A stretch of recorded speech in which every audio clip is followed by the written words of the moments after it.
evening everyone. This is Madhusekhar, faculty of ACE Engineering Academy. Here I am going to deal with material science for your exam, that is Karnataka Power Transmission Corporation Limited Assistant Engineer exam. And also I am providing my mail ID. If you have any doubt, you can ask me. And especially for this exam, there is no proper syllabus from this subject. But if you see the previous year questions, lot of questions they asked from this subject. So based on the analysis of the previous year questions, I framed a syllabus for your exam. Now we will see the syllabus based on the analysis of previous year exams. First important topic is electrical materials. From the electrical materials, different subtopics are there: conductors, semiconductors and superconductors. And second topic is magnetic materials. Here the important basic things like permeability, relative permeability, magnetic susceptibility, these are the basics you have to learn. And the types of magnetic materials, that is diamagnetic material, paramagnetic material, ferromagnetic material and antiferro and ferrimagnetic material are important for your exam. And also finally soft and hard magnetic materials you have to learn. And the third one important topic, that is a dielectric material. Okay, we can say it's insulator. These dielectric materials are also known as insulators. And basic terminologies like what do you mean by permittivity, what is relative permittivity, how these relative permittivity is going to vary for different materials, and what are the different polarization mechanisms also important, like elemental polarization, ionic polarization, right, orientational polarization and space charge polarization. These things are also important. And finally different types of dielectric materials like piezoelectric material, pyroelectric material and ferroelectric material. These are also important for your exam. The weightage of the subject from these topics, the weightage of the subject is approximately 2 to 4 questions they are asking. 2 to 4 questions they are asking from this subject. Okay, 2 to 4 questions they are asking from this subject. And these questions also, the basic standard questions, basic fundamental questions. Okay, these questions also basic fundamental questions from these 3 topics. Like one simple question they asked in the exam, that is aluminum is used as a overhead electrical wire material. What is the reason? The reason is very simple. It's a very good conductor and it is having low density. Because of that we are using, and also easily available. Right. So like this type of questions they are asking. And also even if you consider from the magnetic material, a very simple standard questions they are asking, like which of the given below magnetic material is having the intensity of magnetization is 0. This type of questions, basic standard questions, basic fundamental questions they are asking from this subject. If you go through these 3 topics, you will easily score at least 2 to 3 questions from this subject. Right. Now in this live session I am going to take only one topic, the important topic I am selecting, that is magnetic material I am going to explain. From this magnetic material I will explain basic fundamentals and basic types of magnetic materials for your exam I am going to discuss. Right. Now see here the basics, especially from the magnetic material I am going to discuss. Okay, now magnetic material I am going to discuss. Magnetic materials. magnetic materials I am going to discuss. This is one of the easiest topic, at the same time most weightage topic. That's why I am selecting this topic. Right. Now the first one is basic terminology. What do you mean by magnetic field? How this magnetic field is generated? That I am going to discuss. The magnetic field is generated perpendicular to the flow of current. Okay. See here, this is a current carrying coil. Perpendicular to this current carrying coil, this blue color lines represent magnetic field. Right. So the magnetic field of a material is directly proportional to the current. With increasing current flow, the magnetic field is going to increase, and also it is directly proportional to the number of turns in the coil, and it is inversely proportional to the length of the coil. So from this, the magnetic field strength is equal to number of turns into current carrying divided by length of the coil. This is the basic formula, ampere turn per meter unit. Okay. So magnetic field strength is generated by using a current perpendicular to the current flow. So this formula is very, very important for your exam. Basic standard numericals, they'll ask you from this formula. See, there is one question here. Now the question here it is, a solenoid of length 0.3 mm, okay, length 0.3 mm and diameter 2 centimeter, is required to develop a magnetic field. In the question it is given a magnetic field that is 10 kiloamps per meter. It is given in the question. When powered with 1 amperes of current, so current is 1 ampere is given, then the number of turns required. So very simple basic formula, by substituting in the basic formula, we discussed that the intensity of magnetic field is equal to number of turns into current by length, right. So here H is given, L is given and I is given, so calculate from this, N that is equal to H into L by I. Now see here, into 10 power 3 kilo and L is given 0.3 by 1 amperes of current is given. So what is the answer?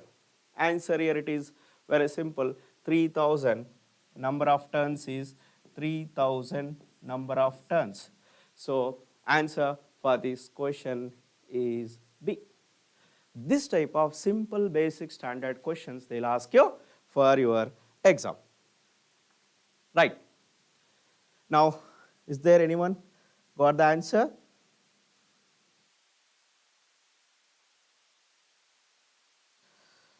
Okay. Okay, no problem.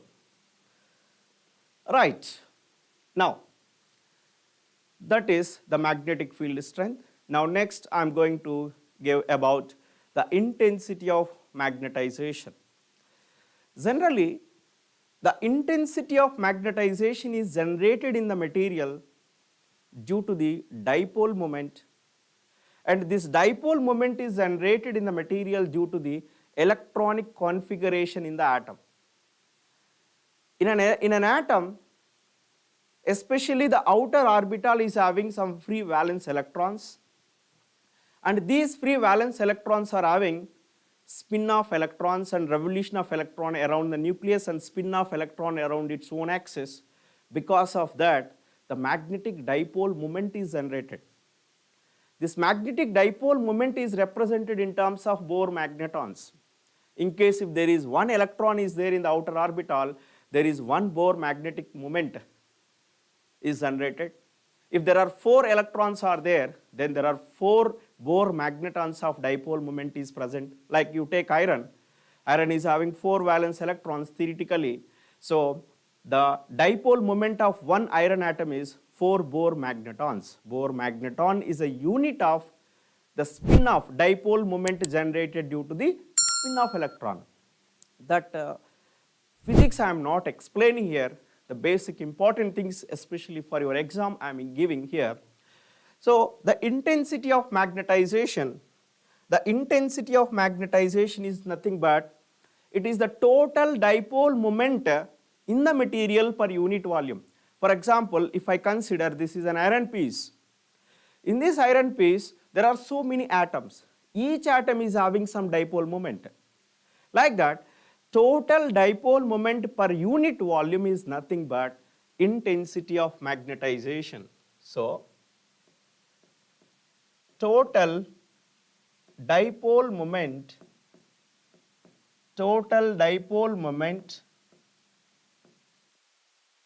per unit volume, okay, total dipole moment per unit volume, total dipole moment per unit volume, unit for this is ampere meter,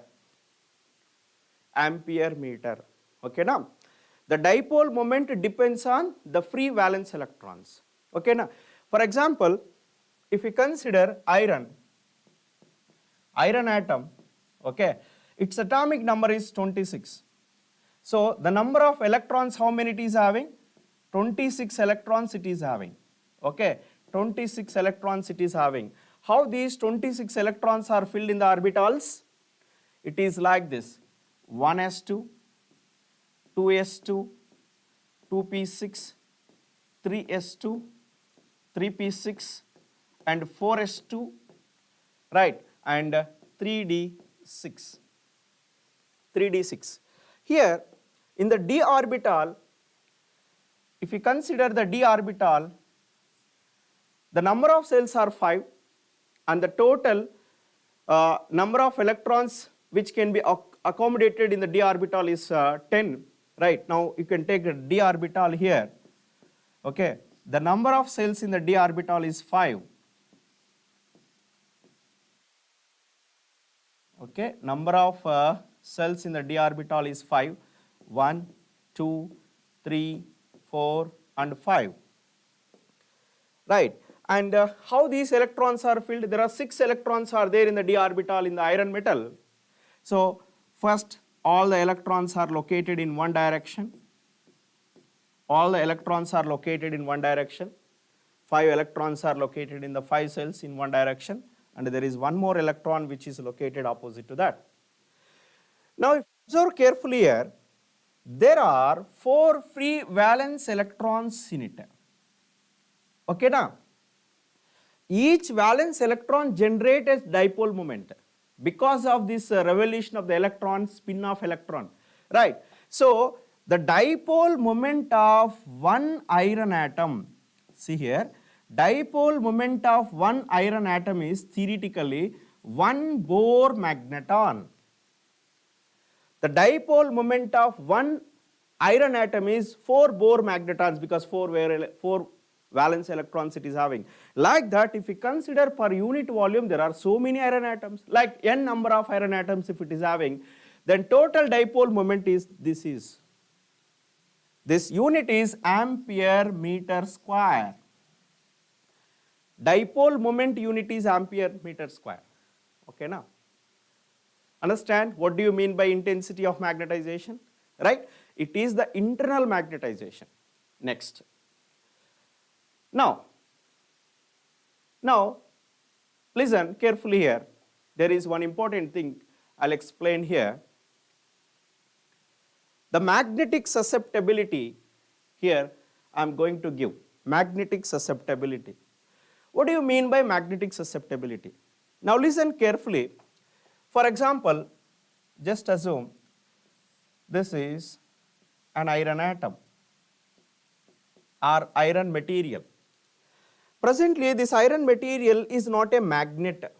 Generally, the fresh iron material is not a magnet. It is not attracted by any other magnetic material. Like one iron material is not attracted by the other iron material because both are not magnets. In case, if I apply the magnetic field to this material,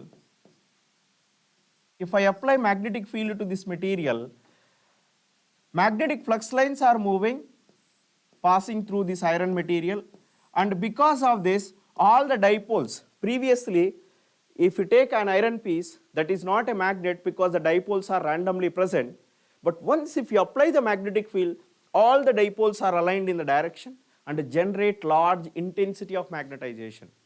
So what I am saying from this, the intensity of magnetization is directly proportional to the applied magnetic field. What is intensity of magnetization? Total dipole moment per unit volume. That is directly proportional to applied field. If you increase the field, intensity of magnetization increases. If you decrease the field, intensity of magnetization decreases. Like, understand? Now, the proportionality limit, and this proportionality limit is known as magnetic susceptibility. So magnetic susceptibility is equal to m by h. The units of this here, magnetic intensity, that is ampere per meter, and applied magnetic field, that is also ampere per meter. So it is a dimensionless material property. Okay, na? Magnetic susceptibility is nothing but it is the ratio of intensity of magnetization to the applied magnetic field. It is a dimensionless material property. It is a dimensionless material property. Okay, na? And based on this magnetic susceptibility, there are 5 types of magnetic materials we will discuss later. Now, see here the question, the basic standard questions, basic fundamentals, like see here, a magnetic field of 200 ampere per meter, a magnetic field of 200 ampere per meter, okay na, ampere per meter is applied to a material which has a susceptibility of 1000. So in the question it is given the magnetic field strength, that is 2000 ampere per meter. Ampere per meter is given, and a magnetic susceptibility is given 1000. There is no unit for this. And we know that the magnetic susceptibility is nothing but intensity of magnetization to the applied magnetic field. So the intensity of magnetization, that is nothing but susceptibility into applied magnetic field. Now see here the magnetic susceptibility is 1000 and magnetic field strength is 2000. So from this it is 2 into 10 power 6 ampere per meter. This type of standard questions, basic fundamental questions they will ask you. Now see here, the answer for this question is here, this is a minus and this is plus. If you take A is the answer. Okay, now understand? So magnetic susceptibility is nothing but it is the ratio of intensity of magnetization per unit applied magnetic field. Right. Now, based on the magnetic susceptibility, there are 5 types of magnetic materials. There are 5 types of magnetic materials.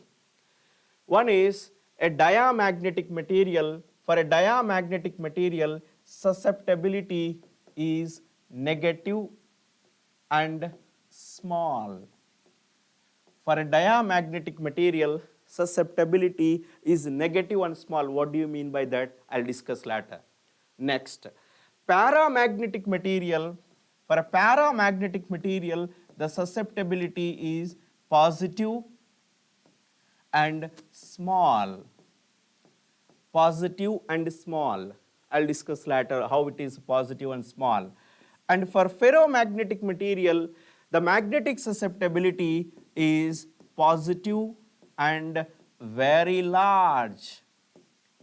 Okay, na? For ferromagnetic material, magnetic susceptibility is positive and very large. And for antiferromagnetic material, magnetic susceptibility is positive and very, very small. You can take it as a 0 also.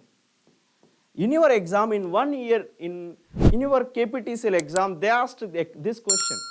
For which of the given below magnetic material, the intensity of magnetization or magnetic susceptibility is 0, that is this only. And the ferrimagnetic material, that is nothing but ferrites, the magnetic susceptibility is a positive and large, but it is lesser than ferromagnetic material. So this is very, very, very important. Okay, now based on magnetic susceptibility, that is nothing but applied intensity of magnetization per unit applied magnetic field. There are 5 types of magnetic materials. We will discuss one by one these things. Okay, right. Now, next, you take a question like these questions they'll ask you. Now, take the question. The correct sequence of the following materials in the increasing order of magnetic susceptibility. The correct sequence of the following material, you have to remember, you have to understand this is increasing order. Increasing order of, now see here, increasing order of magnetic susceptibility. Now, listen, the ferromagnetic material is very high. Increasing order, ferromagnetic material is very high. And diamagnetic material is very low, that is negative and low. And superconductor is a perfect diamagnetic material. If you apply the magnetic field to a superconductor, it won't allow the magnetic flux lines. Thus, in a superconductor, if you apply the magnetic field to a superconductor, the magnetic flux lines are moving away from the superconductor. It's a perfect magnetic material. Magnetic susceptibility of superconductor is -1. Based on that only maglev trains are working, magnetic levitation trains. These trains do not have wheels. Okay, the train is floating on a track. These trains are having guideways and the train is floating on a track. Okay, now that is also important in superconductor. Okay, now see here, I already discussed in the online course, right? Now see here, the superconductor is a negative magnetic susceptibility, so -1. Diamagnetic material susceptibility is minus and very small, 0.005 like that. Paramagnetic material susceptibility is like 0.006 like that. And ferromagnetic material susceptibility is like 1 lakh. Just assume approximate value. Now see here, increasing order of magnetic susceptibility, this is the correct one. Superconductor, paramagnetic material, diamagnetic material and ferromagnetic material. This type of questions they'll ask you.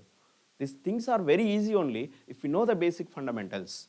Right. Now, next one, magnetic flux density. Most of you people confused with the intensity of magnetization and magnetic flux density. Now, what do you mean by magnetic flux density here? Now listen, if I consider a material, for example, this is iron piece, okay, and this is a nickel piece, iron, cobalt, nickel piece, okay, which is having more number of valence electrons, iron or nickel? Iron is having more number of free valence electrons. So iron material is having internally more magnetic power compared to nickel, because of more dipole moment is there. But that is intensity of magnetization anyhow. Now if I consider the magnetic field, if I apply the magnetic field to the iron and nickel, if I apply the magnetic field to the iron and nickel, for example, I am applying same magnetic field H, that is 1000 ampere per meter. For this also I am applying same 1000 ampere per meter, both. For both materials I am applying same magnetic field. But iron material allows large number of flux lines per unit area, iron material allows large number of flux lines per unit area compared to nickel. That is because internally the iron material is having high intensity of magnetization because of the electronic configuration. So from this I can say the magnetic flux density of iron is more than nickel. So what do you mean by magnetic flux density from this? It is the ability of material that can allow magnetic flux forces per unit area. Per unit area, how many flux forces allowed by the material, that is known as magnetic flux density. That is known as magnetic flux density, Webers per meter square, Weber per meter square units. Now, one more important thing I'll explain. For example, I am increasing the magnetic field strength from 1000 to 1500.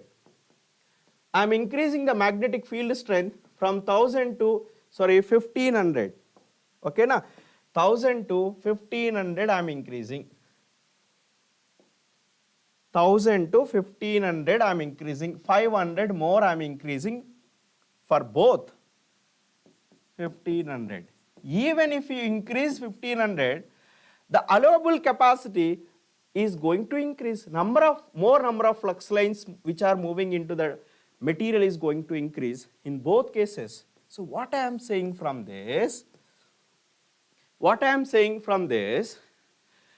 intensity of the magnetic flux density of material is directly proportional to the applied magnetic field. Right? Magnetic flux density is directly proportional to the applied magnetic field. And that proportionality limit is known as permeability of material. Okay, the proportionality limit is known as permeability of material. Mu is equal to B by H. What do you mean by B? It is the ability of material that can allow magnetic flux forces, flux lines per unit area. Right? So that is proportional to the applied magnetic field. If you increase the field, allowable capacity is going to increase. Simple example I will tell you. Take a iron piece, a big iron piece, and take a small magnet. Attach this magnet to the iron piece. Only that portion of the iron piece is going to be magnetized because only that portion of the iron piece magnetic flux lines allowed. So less magnetic flux is generated here. Same concept, but take a big magnet and a small iron piece. Because of very high intensity of magnetization, more number of flux lines are passing through the material, it is easily magnetized. In a short period of time, it is going to be magnetized. So what I am saying from this, the magnetic flux density is directly proportional to applied field, and that is that proportionality limit is known as permeability of material. Mu is nothing but permeability, magnetic permeability. And the relative permeability means what? Relative permeability is nothing but it is the permeability of material to the permeability of free space. Permeability of material to the permeability of free space. Free space means what, you know? Without any magnetic material, if you apply the magnetic field, there may be some flux in the vacuum, that is nothing but permeability of free space. That permeability of free space is constant, you are familiar about this. That is something like 4 pi into 10 power minus 7 Henry per meter. Right? So this is. Now from this you can take permeability of material is equal to mu r into mu naught. Mu naught is nothing but free space. Now permeability is nothing but B by H. Na? So B is equal to mu r into mu naught into H. This is also important for exam. Multiplication, simple product numericals they will ask you. They will give you value of H, they will give you value of mu r, they will ask you what is the flux density. Okay, like this type of questions only they will ask you, basic standard questions. Now see here, there is a numerical, basic numerical. Okay, the magnitude of magnetic flux density, the magnitude of magnetic flux density in a material which is a magnetic field intensity, that is H is given 1300 ampere per meter, and relative permeability mu r is equal to 1.006. This is given. What they are asking, you know, what they are asking? They are asking magnetic flux density, they are asking. Magnetic flux density they are asking. So magnetic flux density B is equal to mu r into mu naught into H. Now simple product equation this is. Okay. Now see here 1.006 into, okay, 4 pi into 10 power minus 7 into 1300. So by solving this, you will get magnetic flux density, that is Weber per meter square. Weber per meter square. So approximate answer for this question, here it is 0.00164, I think. So this is the correct answer for this question. This is the correct answer for this question. So like this, basic standard questions they'll ask you. Now, so this is the basic terminology, basic fundamentals about the magnetic material I explained. Now here I am going to explain about different types of magnetic materials. Right. The first one is a diamagnetic material. See, this is a gold. This is a gold and this is a magnet. See here, it's a very interesting thing. The magnet is floating on a gold. Generally, if you take an iron piece and a magnet, the iron piece is suddenly attracted by the magnet. But if you take a gold, simple logic, if you understand, okay, simple, take this example, otherwise in a simple way I'll explain an example. This is a gold, this is a magnet, large size magnet, gold. If you move towards the gold, if you bring this magnet towards the gold will move away from the magnet. That is the behavior of the diamagnetic material. Okay, na? That's why its magnetic susceptibility is negative. I'll explain why this behavior is present in the diamagnetic material. Here I'll explain. Now see here, if I consider a diamagnetic material like gold, copper, silver, like that, okay, without any field, the field is equal to 0, means without any applied magnetic field is not applied in the material, there is no permanent dipoles in the material. Okay, there is no permanent dipoles in the material. There is no magnetic moments in the material. So I can say, I can write intensity of magnetization is 0 without any field. In case if I apply the magnetic field to the material, for example, I am applying magnetic field to this material like this, north and south. Now if I apply the magnetic field to the material, if I apply the magnetic field to this material, how the magnetic dipoles here? Now listen carefully. Previously, without any field, there is no permanent dipoles. But once if you apply the magnetic field, like gold you take, there is no dipoles. But once if you apply the magnetic field, in a gold material, dipoles are induced. So remember, induced dipoles it is having. Induced dipoles it is having.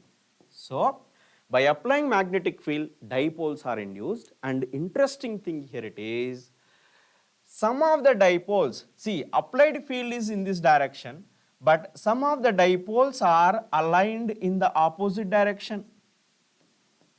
Okay, some of the dipoles are aligned in the opposite direction like this.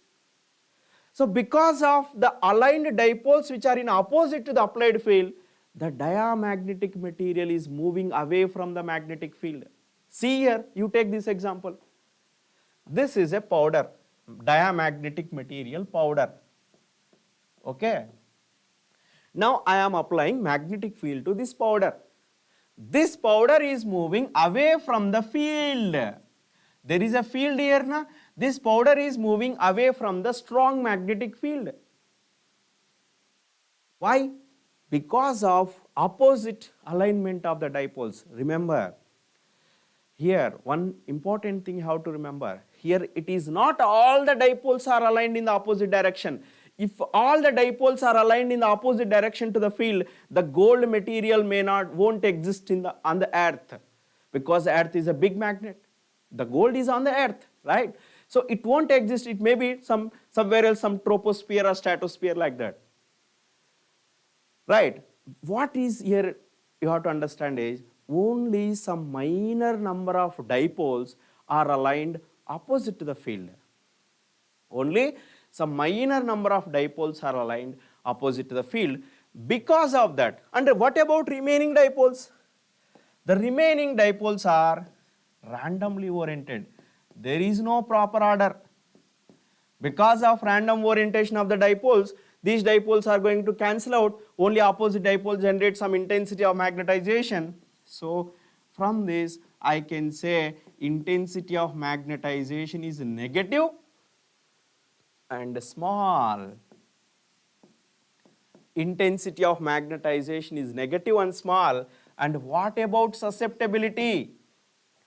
The susceptibility is also negative and small, because susceptibility is nothing but intensity of magnetization per unit applied field, right? And relative permeability, here I was not discussed this derivation, but anyhow you have to remember this equation.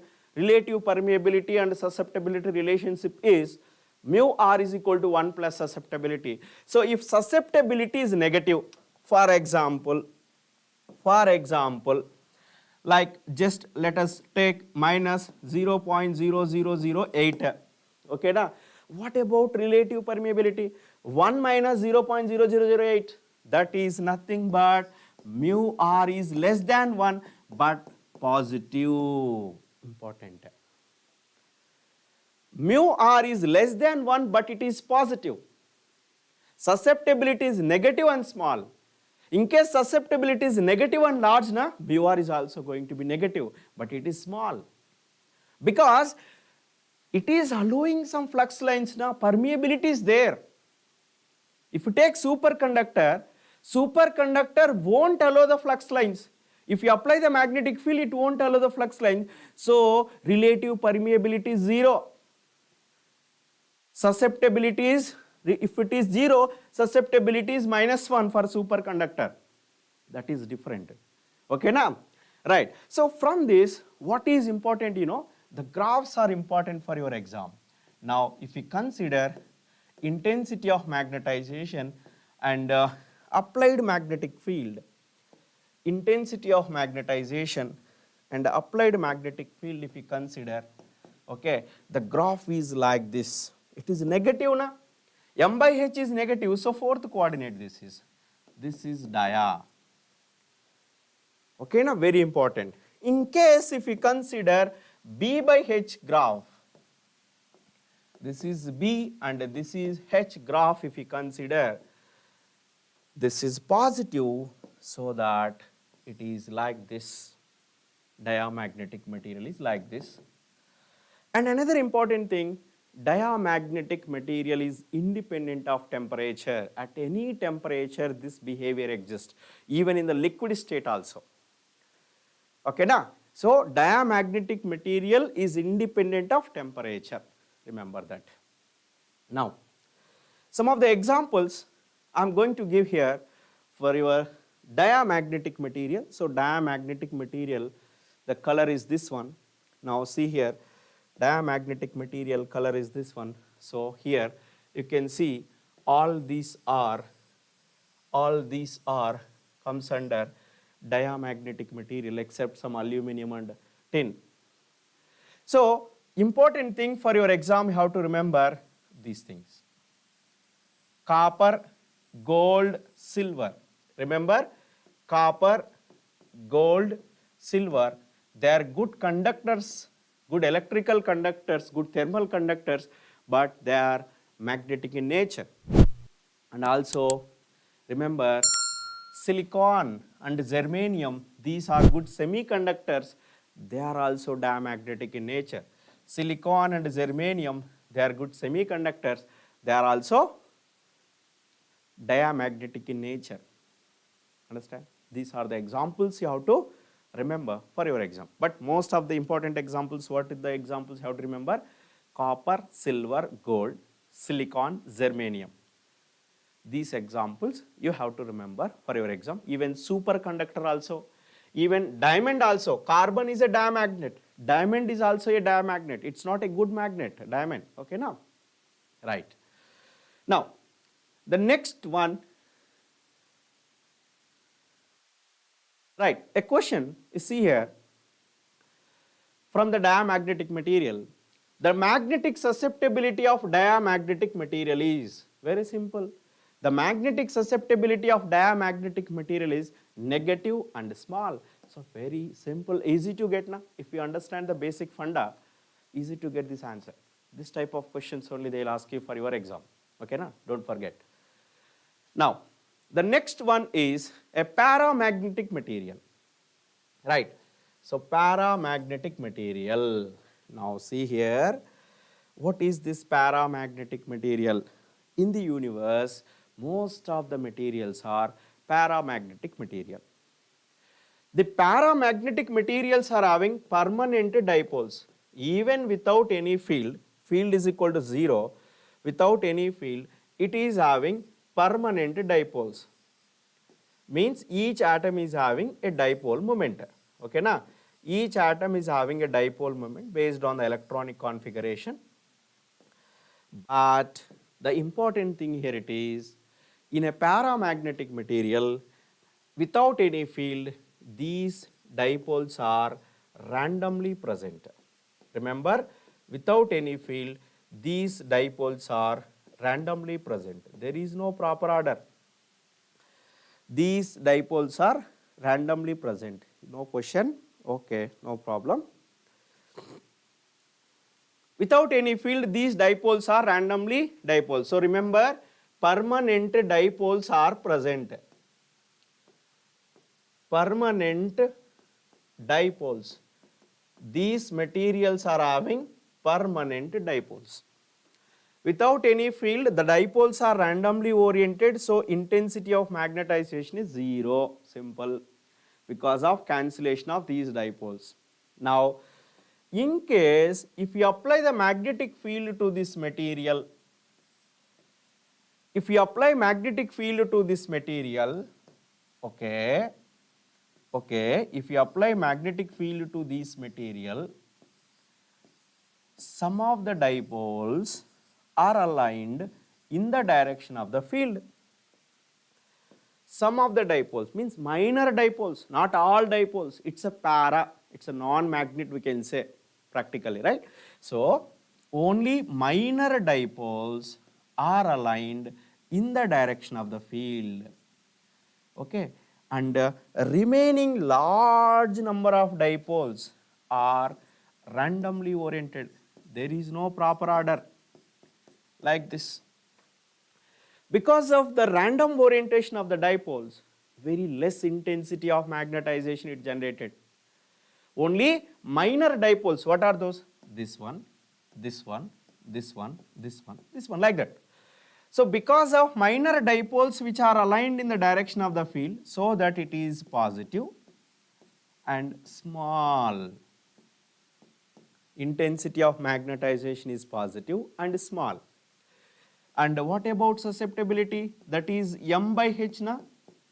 That susceptibility is equal to, that is also positive and small. And relative permeability, that is equal to 1 plus susceptibility. Here if it is, now listen, for example, let us take the susceptibility I am taking, let us assume positive 0.0006 like that. And relative permeability is approximately equal to 1 or slightly greater than 1, right? Slightly greater than 1. Slightly greater than 1. Now you see here.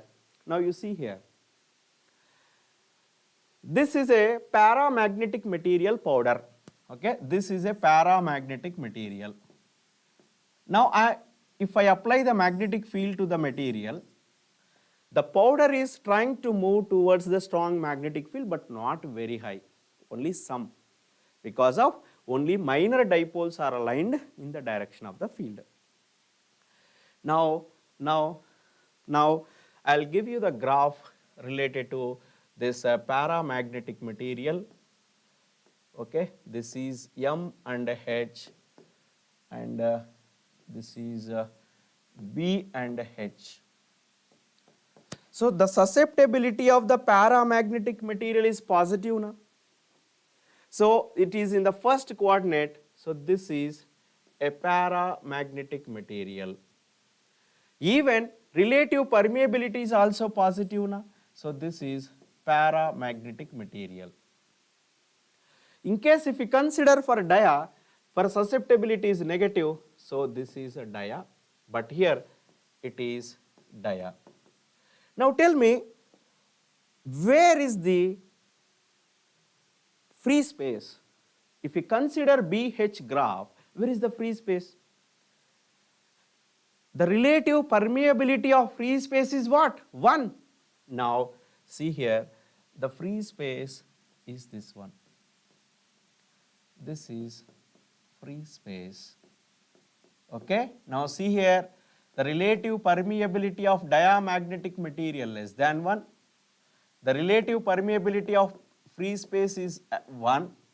The relative permeability of paramagnetic material is greater than 1. Very simple. What is the relative permeability of free space? It is 1. That is permeability of free space by permeability of free space. It is 1. Remember. And another important thing about this paramagnetic material is, the paramagnetic material depends on temperature. Curie temperature, the scientist Curie. It follows the Curie's law. The paramagnetic material depends on Curie temperature and it follows the Curie's law. What is this Curie's law says? The susceptibility of the magnetic material is proportional to 1 by T. With increasing temperature of the material due to the atomic vibrations, its susceptibility is going to decrease. That is the meaning. That formula was given by the scientist. Now, there is a Curie temperature. At that particular point of Curie temperature, this paramagnetic material convert into dia. Okay, na? For example, you take a paramagnetic material like silicon or a diamond. Heat this material up to certain temperature. At a particular point of temperature, that is nothing but a Curie temperature, it convert into dia. So that point is also important for your exam. So at Curie temperature, okay, paramagnetic material convert into or transform into diamagnet, and diamagnet is independent of temperature. This is the information about the paramagnetic material. There is no applications for the para and dia because the intensity of magnetization is very small.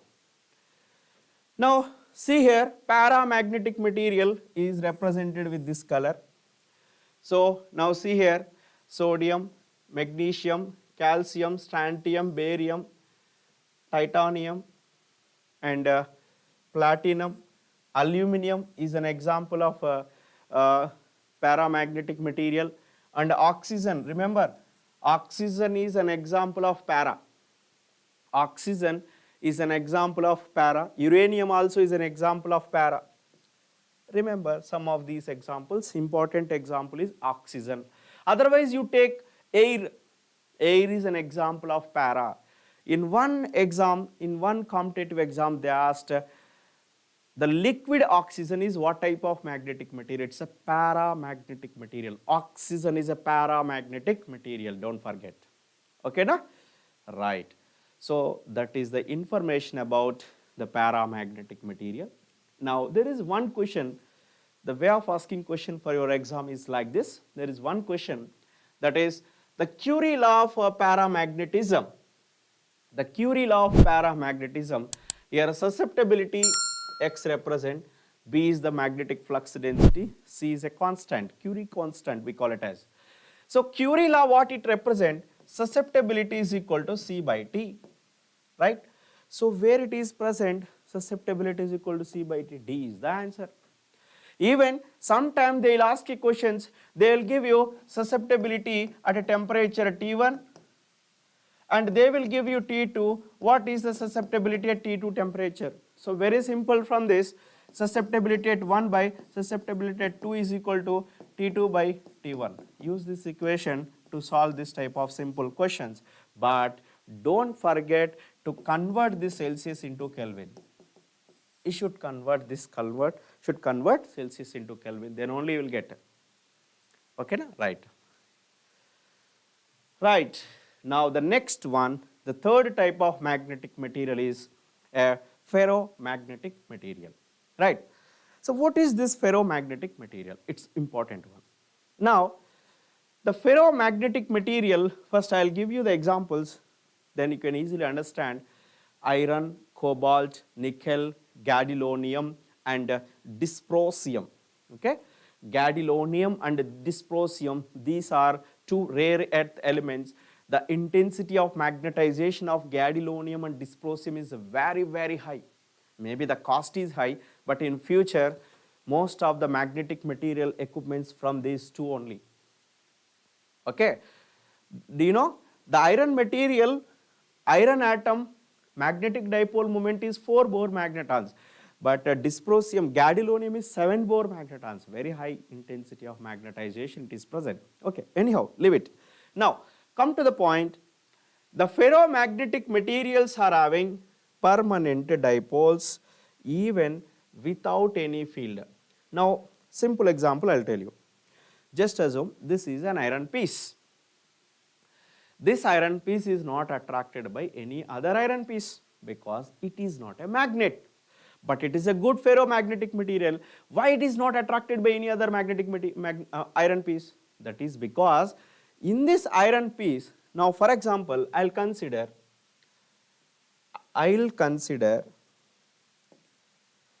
consider an iron piece, it is a fresh material. Fresh material means it is not affected by any magnetic field. Now in this iron material, permanent dipoles are present, but these dipoles are randomly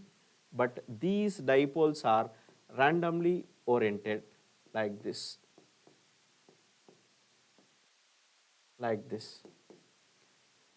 without any field. Now this is not a magnet. Okay, now this is not a magnet. Now in case, listen carefully, in case if I apply the magnetic field to this material, this is a normal iron metal. In case if I apply a magnetic field to the material,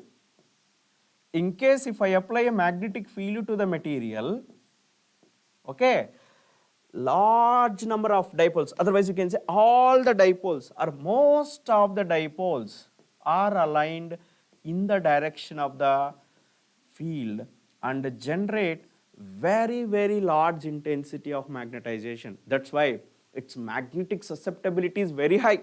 Do you know approximately its magnetic susceptibility is 10 power 5. 10 power 5, such a high magnetic susceptibility these materials are having. That's why, because of such a high magnetic susceptibility, these are used in transformer core. You might be familiar, electrical people. The transformer core is made up of CR0 steel, cold rolled grain oriented steel. That is nothing but a steel, that is nothing but an iron. Some amount of silicon we are adding to reduce eddy current losses. Right. Now, so all the dipoles are aligned in the same direction. Now, in case if I remove the magnetic field, for example, I am removing the magnetic field. If I remove the magnetic field, tell me, is it is losing its magnetic power? Tell me, for example, simple practical example I will give you. Simple example I will give you. For example, just assume this is an iron piece. This is a magnet. Okay, this is not a magnet, iron piece. This is a magnet. Now I'll attach iron piece with magnet. I'll hold it for some time, like one day. I'll fix it and I'll put in one box. In the next day, I will take this. I'll remove this magnet. Once after remove this magnet, is actually once if you attach this magnet to the iron piece, magnetic flux lines are passing through this iron piece and become magnet. It become very good magnet. Once if I remove the field magnet, it won't lose its magnetic power. It retains large amount of magnetic power. That is nothing but retentivity, residual magnetism. If the retentivity is very good, then only it is suitable for transformer core. Large amount of retained magnetic flux is present in the material. That means even by removing the magnetic field, large number of dipoles are aligned in the same direction. Large number of dipoles are aligned in the same direction. Only some minor dipoles are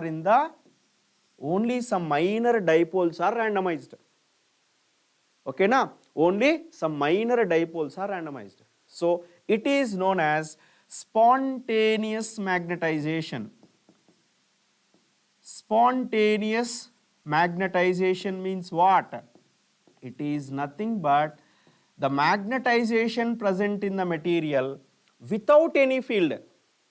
Without any field, the magnetization present in the material, that is nothing but spontaneous magnetization. Without any field, there is a magnetic flux, that is nothing but retentivity. Now, for example, you want to demagnetize this iron piece. You want to remove this magnetic power from this iron piece. So how can? By applying the magnetic field in the opposite direction. Now see here, I am applying the magnetic field in the opposite direction. Here I am applying the field in the opposite direction. Okay, I am applying field in the opposite direction. Once if I apply the field in the opposite direction, at one point of field, the dipoles are randomized. That means magnetic power it loses. It loses its magnetic power. And this field is known as coercive field. This field is known as coercive field or coercive force. What do you mean by that? It is the magnetic field required to demagnetize the material. It is the magnetic field required to demagnetize the material. That is nothing but coercive field. The magnetic flux present in the material without any field, that is nothing but retentivity. Retentivity, residual induction, in your technical word, residual induction. Right, okay. In case, if you apply the magnetic field above this coercive field, large amount of field if I apply, above the coercive field, if I apply the magnetic field, large amount of field, what is going to happen here? Now see here, all the dipoles are aligned in the same direction. All the dipoles are aligned in the same direction. Now see here, all the dipoles are aligned in the same direction. Now see here, like this.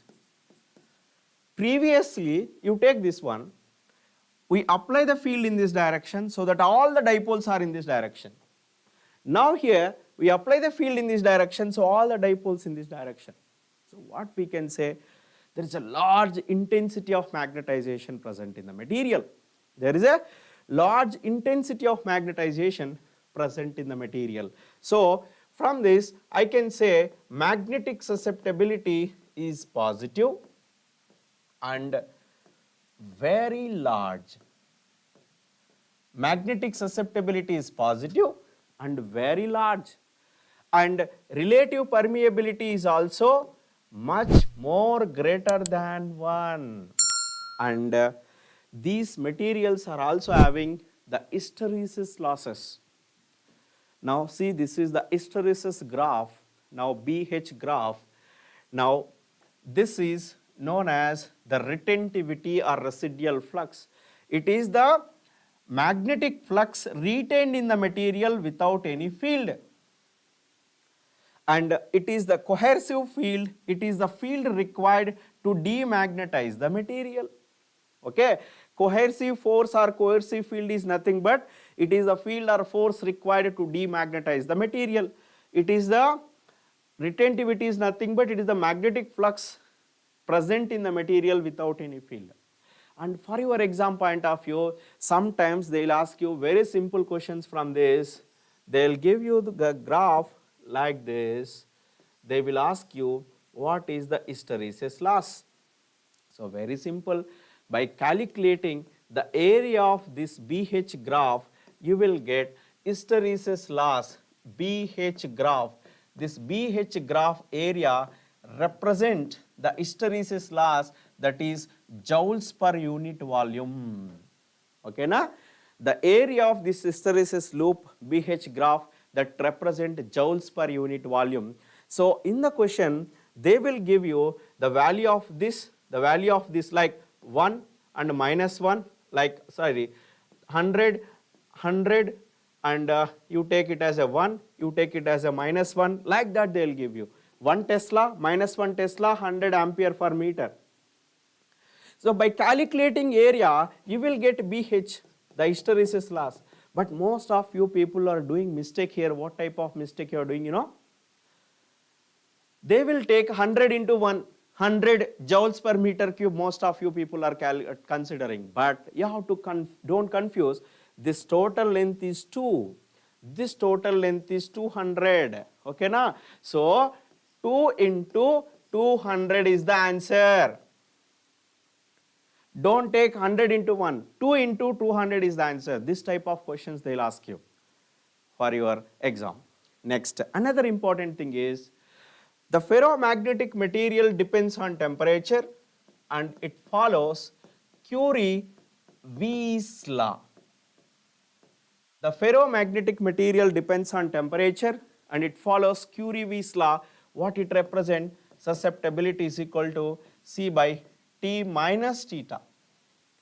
And above Curie temperature, the ferromagnetic material also convert into paramagnetic material. Now listen, above Curie temperature, okay, ferromagnetic material convert into paramagnetic material. Above Curie temperature, ferromagnetic material convert into paramagnetic material. Now, iron material, if you take, the Curie temperature of iron material is 768 degrees Celsius, or otherwise, okay, 768 degrees Celsius or otherwise 1041 Kelvin. At least remember this one. The Curie temperature of iron you have to remember. Means above the 768 degrees Celsius, the iron material convert into para. And finally, applications, if we consider, especially applications of this ferromagnetic material, one important application I will give you, remember, that is very, very important, that is transformer core. Transformer core. The transformer core is made up of CRGO steel, cold rolled grain oriented steel, to get more retentivity, and this steel is having some 4% of silicon. The silicon we are adding to reduce eddy current losses which are generated in the body or a material. Okay na? To reduce eddy current losses, we are adding silicon. You have to remember, this is important for your exam. Right. Now see here, the question here it is, the hysteresis loop of a material of core of transformer core. The core of transformer core is nothing but a ferromagnetic material. The ferromagnetic material hysteresis loop is tall and narrow. The ferromagnetic hysteresis loop is tall and narrow. How it is, you know? The ferromagnetic hysteresis loop is tall and narrow. How it is, you know? It is like this, tall and narrow. That means there is a more retentivity, low coercive field. Right? Now understand. Next, take another question.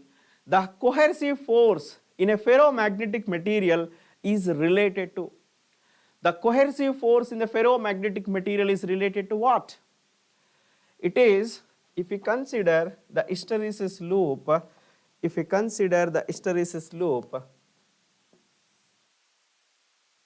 okay, this is the coercive force. What do you mean by that coercive force? At this point, magnetic flux is 0 na? At this point, B is equal to 0. That means the material is a non-magnetic in nature. So what do you mean by that? Area enclosed by BH loop, that is not correct. Intercept on the negative H axis, correct, in the BH loop. Intercept on the positive H axis, it is not correct. And maximum value of B in the BH group, it is not correct. So the correct answer for this question is intercept on the negative H axis. Intercept on the negative H axis represent the coercive force in the material, right? Now, the antiferromagnetic material. What do you mean by this antiferromagnetic material? In an antiferromagnetic material, even without any field or with field, it is having, okay, permanent dipoles, but these dipoles are anti-parallel. Without any field or with field, these are having permanent dipoles and these dipoles are anti-parallel. How it is anti-parallel means? Listen carefully. Listen carefully.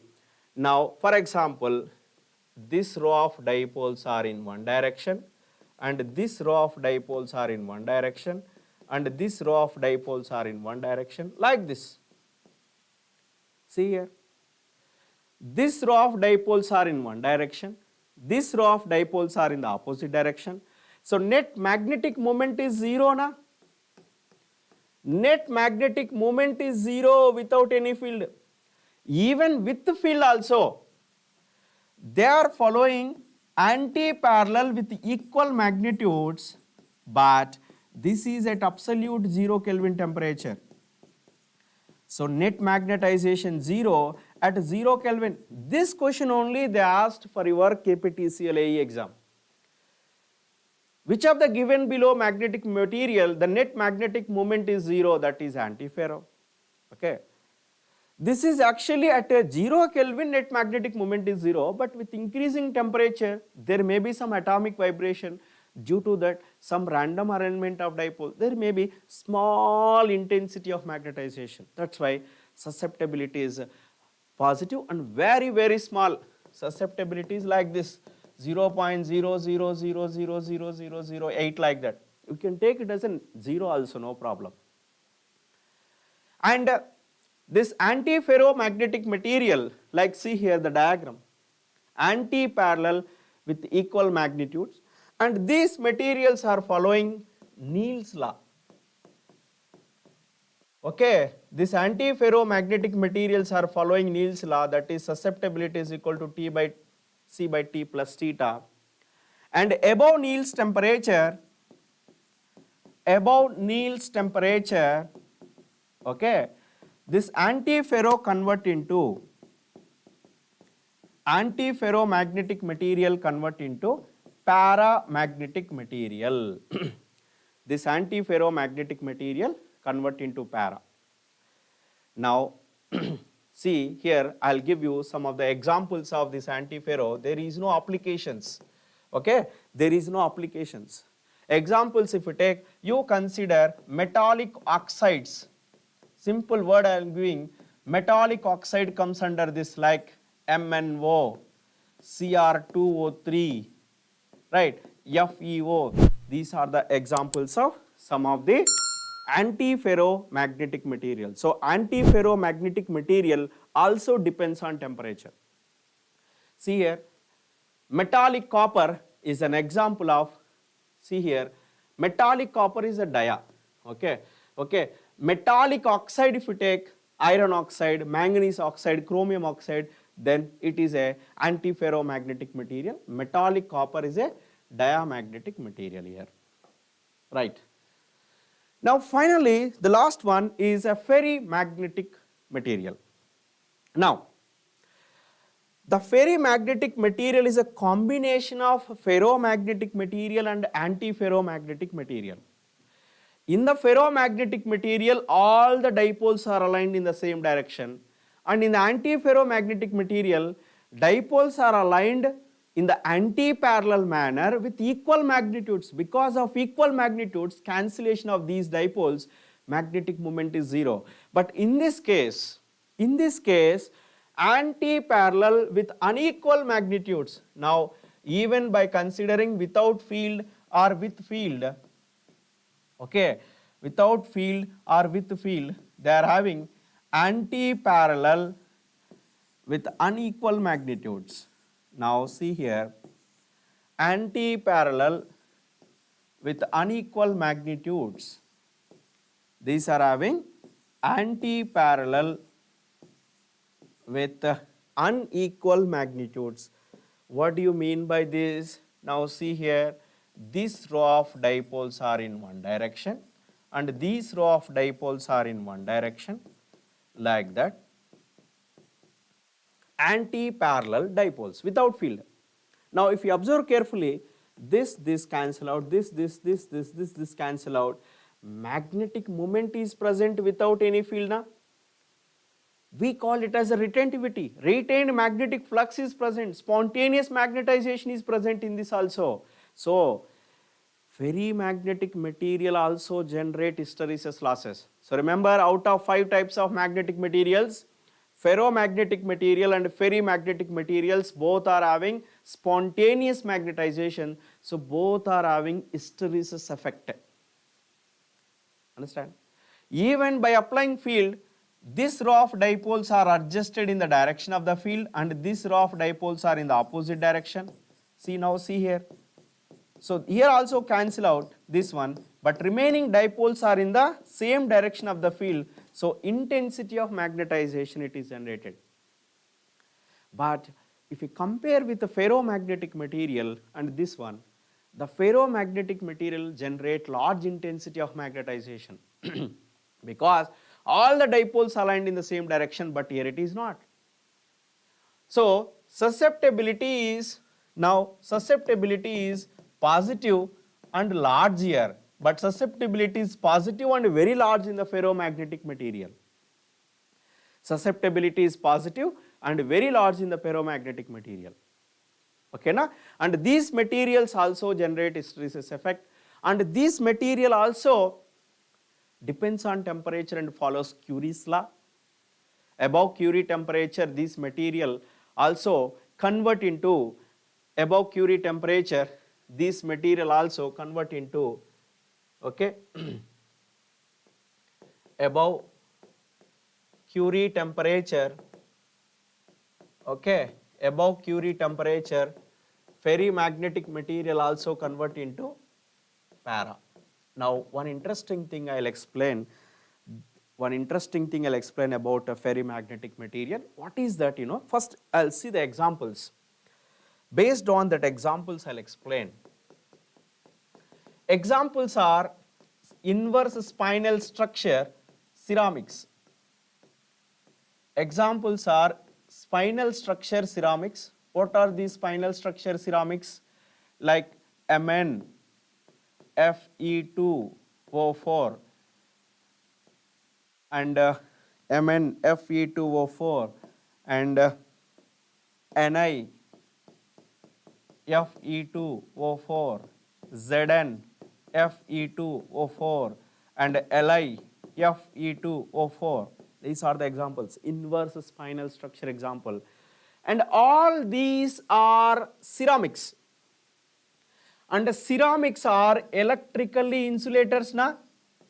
Ceramics are electrical insulators. And these insulators are having very large electrical resistivity. Because of very high electrical resistivity, eddy currents are very, very low. Because of high electrical resistivity, eddy currents are very, very low.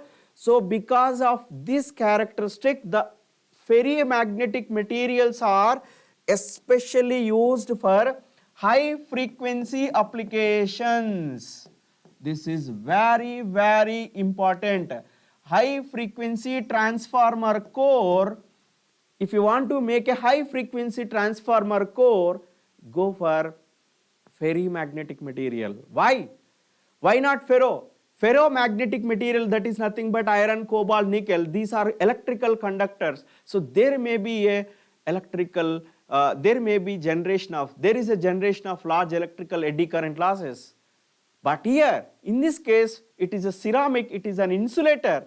Resistivity is very, very high. So eddy current losses are very, very low, so that it is especially used in transformer core. That is very, very important. This material is used in transformer core, induction motors, dynamos, right? Earphones, and here this also, in this also we are using, right? Understand?